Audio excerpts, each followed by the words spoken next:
Hi, my name is Gibson, and I'm the creator of the Personal Development School. This is your daily breakthrough video, and in this video, I'm going to talk to you about a question I have from one of our PDS members. And they recently joined the school, and they said, if my partner wants someone else, it feels like my existence is threatened. Why is this happening? So I'm very excited to talk about this topic because I think that there's some really profound, important things to discover within this experience that really give us important feedback about the relationship we have to ourselves.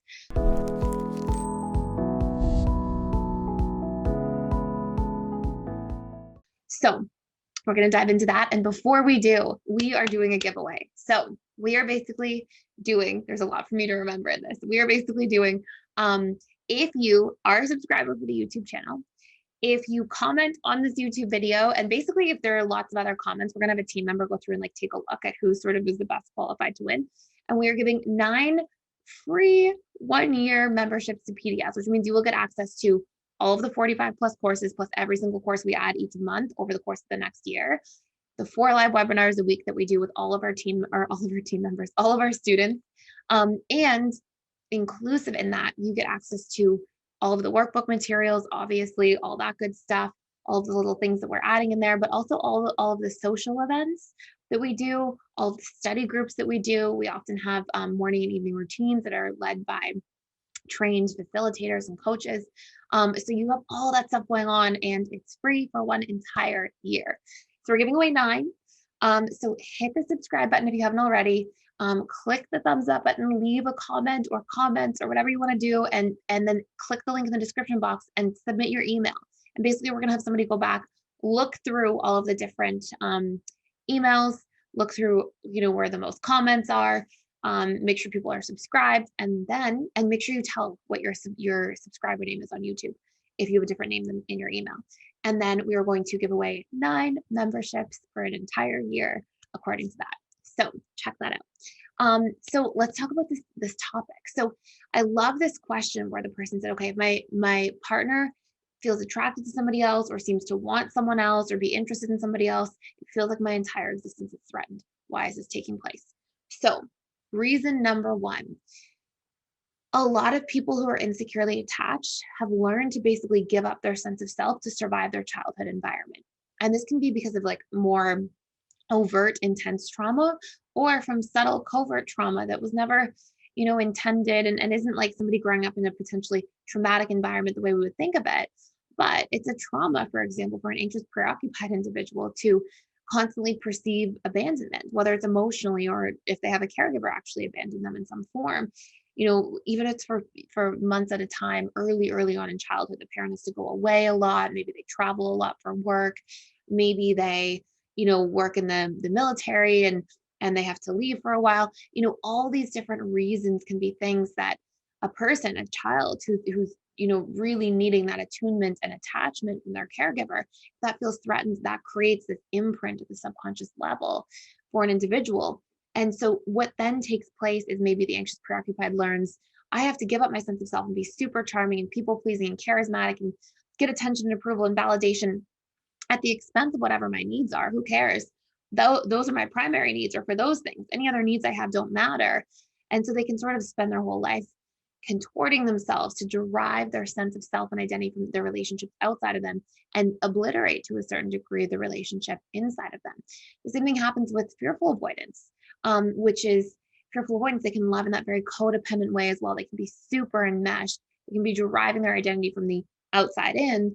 And from their perspective growing up in childhood, sometimes they had to forego the relationship to themselves to stay safe, to avoid punishment, to feel like they could figure out how to navigate their home environment and gain connection in some form.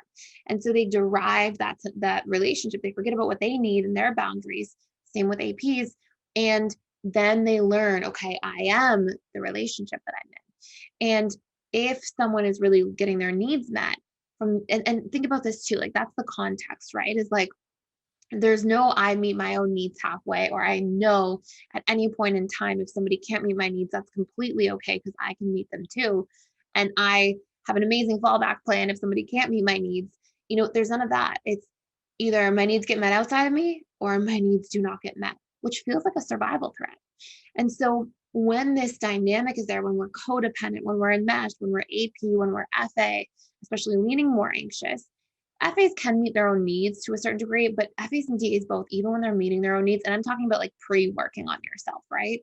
I'm talking about like traditional, don't even know about attachment theory, FAs and DAs. Obviously, a lot of you guys on this channel, no matter what your attachment style are probably like not quite our traditional DAs or FAs anymore, or APs. Like you're probably working and healing and growing and learning.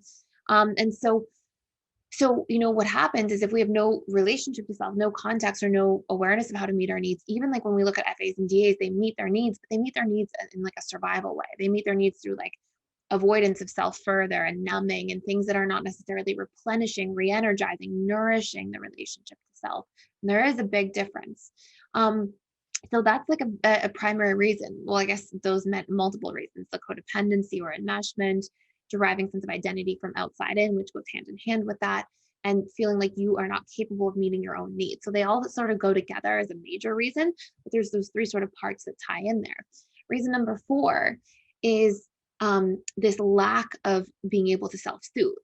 And that's not just needs, that's also being able to question our narratives, right? That's like the meaning we give to a situation. Like if somebody may be giving a lot of attention to somebody else, if we make that mean about relationship to self, that I'm unworthy, that I'm unlovable, that I'm going to be alone forever, then we're also magnifying and we're taking the pain of the needs not being met and we're turning it into intense suffering because we give it really excruciating meaning about who we are. And so that can create further suffering, but also a lack of ability to self-soothe and to work through that. And really, if we can't work through our own emotional problems, it's very difficult to find relief. And then number 5, if we've got core wounds that are attached to this experience as well, where we make it mean, these very specific things.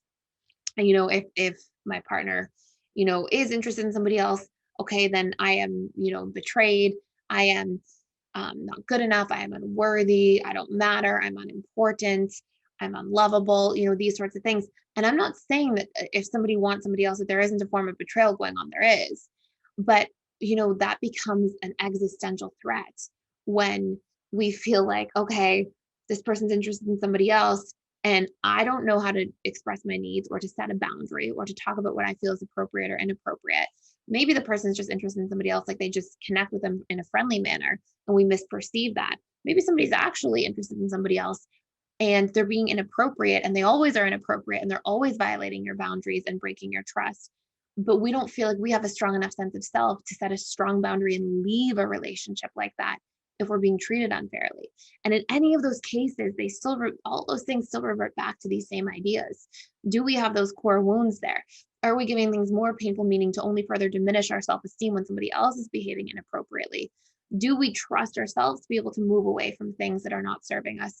Or are we taking somebody's attention to somebody else that might just be in a friendly way, or they're just being kind, and we are letting that touch our core wounds, and we're fearing that our relationship is threatened, which then feels like our existence is threatened, because who's going to meet our needs if this person doesn't?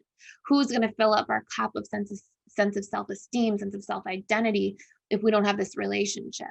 And what about our personality needs? What about all these things that we derive from this person? And I don't know how to self-soothe, and then I give it painful meaning. So all those things together, if you have one or two of them, you're going to feel a certain way. If you feel like your partner's being too friendly to somebody else or something like that, and I just mean in an actual friendly manner, it's easy to misperceive. But if we have a lot of those things, we're going to take things often way out of proportion, or even worse, maybe we're with somebody who is actually behaving inappropriately, and we don't feel like we have the esteem to leave. And every healthy relationship starts with a relationship to yourself. And if we can't get that right, and we can't show up for ourselves and know our needs and hear ourselves and set our boundaries and share our needs to others, and make sure that we receive and allow ourselves to receive, and tell stories in the relationship to self that are encouraging instead of detrimental to our sense of self. If we can't do that stuff, then it's very difficult to have a healthy, thriving relationship. So just remember that. And obviously there's lots of tools on this channel and resources, tons of resources inside PDS that go really, really deep into that. And then also helping you have healthy relationships to others as well. So hopefully this all makes sense. Thank you so much for watching. Thank you for being here. Please like, share, and subscribe. Don't forget to enter the giveaway. by clicking the link below, and I will see you in the next video.